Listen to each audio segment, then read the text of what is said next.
Paris had always been a dream, at least in the version my boyfriend, Alex, painted for me. He had insisted this trip was the perfect getaway, romantic, breathtaking, unforgettable. I was skeptical at first, but the charm of the city, the cobblestone streets, the aroma of fresh croissants wafting from every corner slowly melted my doubts. We arrived on a crisp morning, the Eiffel Tower looming in the distance, glittering as the sun hit its iron lattice. Alex had booked a private city tour, promising that it would show me Paris like a local. That's when I met her, Clara, our tour guide. She had this effortless elegance, the kind that made people stop mid-step just to watch her speak.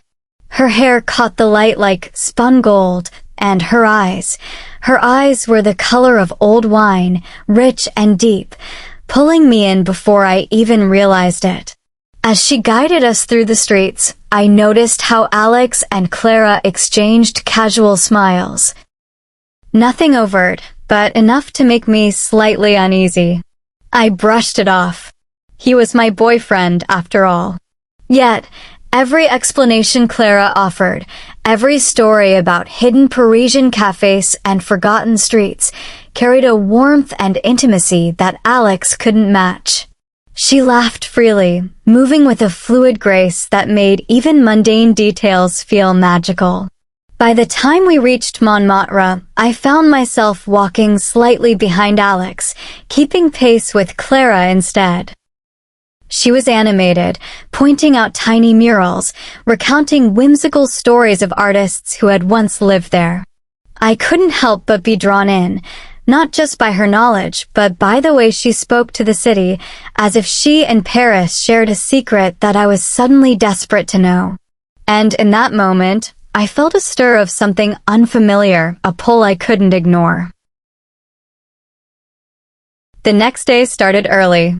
Alex had planned a river cruise along the Seine. I thought it would be the kind of romantic cliché I was supposed to enjoy, but my attention kept drifting to Clara. She moved along the deck with ease, pointing out hidden bridges and old bookstalls, telling little anecdotes that made me laugh before I even knew why. Alex noticed, of course. He made a few teasing comments about how I seemed enchanted by our guide, but I waved him off, telling myself it was just curiosity. Yet, every time Clara caught my eye, she smiled in that way, warm, genuine, like she was letting me in on a secret no one else could understand. Later, as we walked along the narrow streets of Le Marais, the sunlight filtering through the tall buildings, Clara leaned closer to explain a centuries-old story about a hidden courtyard. Her shoulder brushed mine. It was brief, accidental, but it sent a spark through me I couldn't shake. Alex was talking about dinner reservations, but I barely heard him. All I could focus on was the way Clara's lips curved when she spoke, the way her laughter lingered in the air long after the words had faded. At one point, we paused at a tiny patisserie. Clara ordered for herself and, without a second thought, took my hand, guiding me to the counter. I looked at her in surprise, my heart thumping.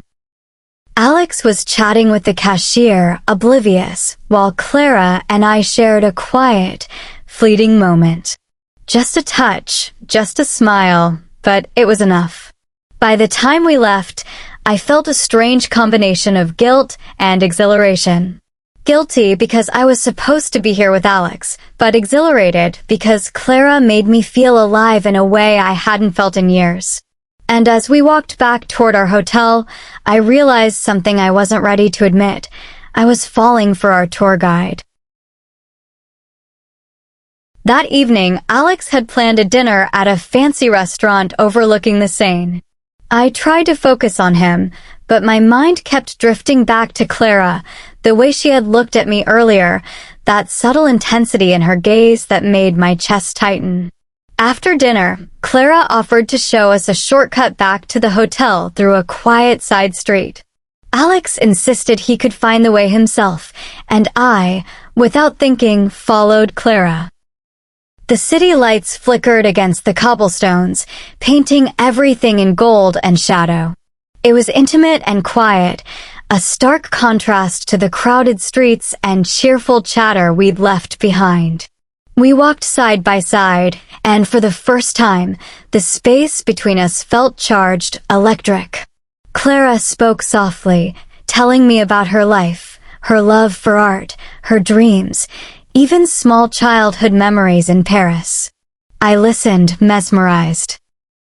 I had never felt this kind of connection with anyone before, not even Alex. At one point, she stopped by a small fountain tucked away in a hidden square.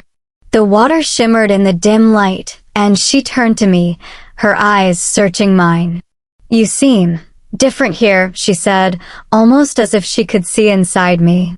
"Like you're discovering a part of yourself you didn't know existed." I felt heat rising to my cheeks. I didn't know how to respond, so I stayed silent, letting her words settle around me. And then it happened, an accidental brush of her hand against mine. It lingered longer than it should have. My heart raced. I realized, with a mixture of fear and thrill, that I wanted her to do it again. That I wanted more. The thought both terrified and exhilarated me.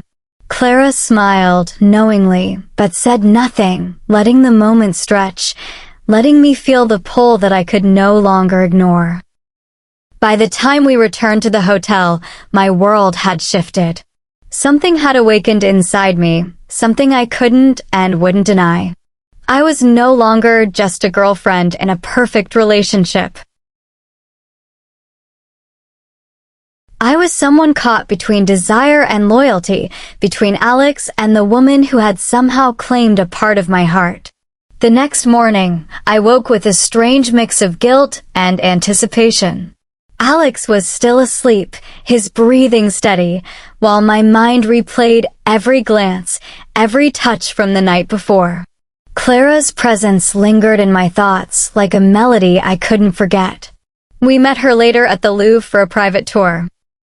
Alex was enthused about seeing the masterpieces, but I found myself trailing behind, drawn to Clara's quiet confidence, the way she interpreted each painting as if she could see into the artist's soul. When she leaned close to whisper an observation in my ear, a shiver ran down my spine. Later, as we sat in a small courtyard sipping espresso, Clara turned to me, her expression softer now, almost vulnerable. "You're thinking about me," she said simply, as if stating a fact I could no longer hide. My throat went dry. How could she know? But I didn't deny it. I don't know what this is," I admitted, voice barely above a whisper. "I love Alex, but I feel something I can't explain with you." She reached across the table, her fingers brushing mine. The touch was electric, sending warmth racing through me. "It's okay," she said gently. "You don't have to explain it. Some things just happen. You can't control who you connect with." For a long moment, we just looked at each other, two hearts beating in sync despite the world around us. I felt a pull, irresistible and undeniable, that seemed to erase everything else, the city, Alex, even the rules I had lived by. When Alex got up to take a photo of a fountain, I found myself leaning closer to Clara, our knees almost touching. The courtyard felt suspended in time, a private world carved out just for us. And for the first time, I realized I didn't want to hide my feelings anymore. Something had shifted between us. A line had been crossed, quietly, almost imperceptibly, yet it felt monumental. And deep down I knew this wasn't just a fleeting crush. It was the beginning of something that could change everything. That evening, Alex had organized a sunset picnic by the Seine. The city was bathed in amber light, bridges glowing, the water reflecting the sky like liquid gold. I tried to focus on Alex, to enjoy the moment as I was supposed to, but my eyes kept finding Clara. She moved with a grace that felt effortless, every gesture drawing me closer without a word. When Alex got up to take a photo of the skyline, Clara turned toward me. "Do you want to walk for a bit?" she asked, her voice low and warm. I nodded, unable to resist. We slipped away from the picnic blankets, stepping onto a quiet path lined with trees and twinkling lanterns. We walked side by side, the sounds of the city dimming around us. Our hands brushed once, twice, each touch a spark, each spark igniting a flame that neither of us could ignore. Finally, we stopped at a small bridge overlooking the river. The air was cool, carrying the scent of flowers from nearby gardens. Clara turned to me, her gaze steady. "I've felt this since the first day," she admitted softly. "Something between us." I didn't want to say anything, didn't want to complicate things, but I can't hide it anymore. My heart pounded in my chest. "I feel it too," I confessed, my voice trembling. "I don't want to hurt Alex, but I can't deny what I feel for you." For a moment, silence wrapped around us. Then Clara leaned closer, and I leaned in too. Our lips met briefly at first, gentle, tentative, tasting the sweetness of forbidden desire. The world seemed to pause, the city fading away until it was just us, two hearts entwined on a quiet Parisian bridge. It was fleeting, electrifying, and terrifying all at once. But in that moment, I knew that nothing would ever be the same. The connection between us was undeniable, consuming, and I was powerless to resist it. And as we pulled back slightly, our foreheads resting together, I realized that this was only the beginning. The next morning, I woke to the soft hum of Paris outside the window. Alex was still asleep, his hand resting lightly on the bed. I stared at him, feeling the weight of what had begun with Clara. Guilt gnawed at me, but beneath it was something stronger, a clarity I couldn't ignore. Clara had sent a message, "Meet me at the little cafe near Rue Saint-Honoré. I can't wait to see you." My heart leapt. I knew what I had to do. It wasn't fair to Alex, and it wasn't fair to myself, to deny this connection, this spark that had been impossible to ignore.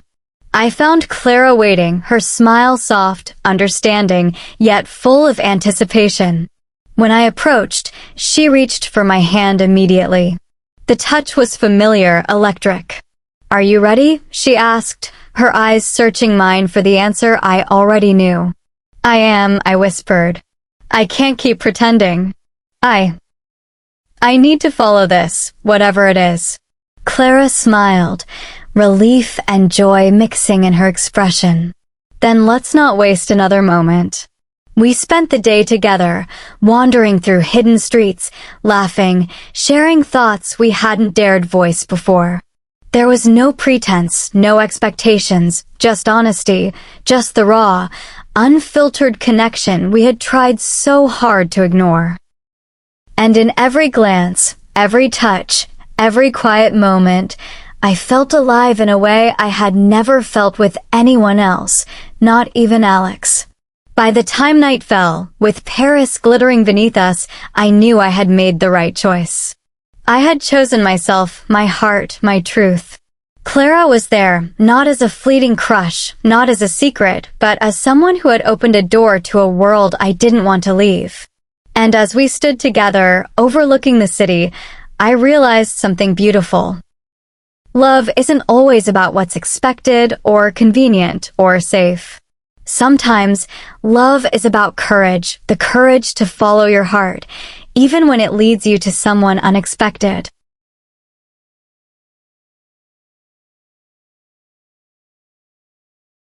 I turned to Clara, and in her eyes, I saw my reflection, free, unapologetic, and ready to embrace the love I had found in the most magical city in the world.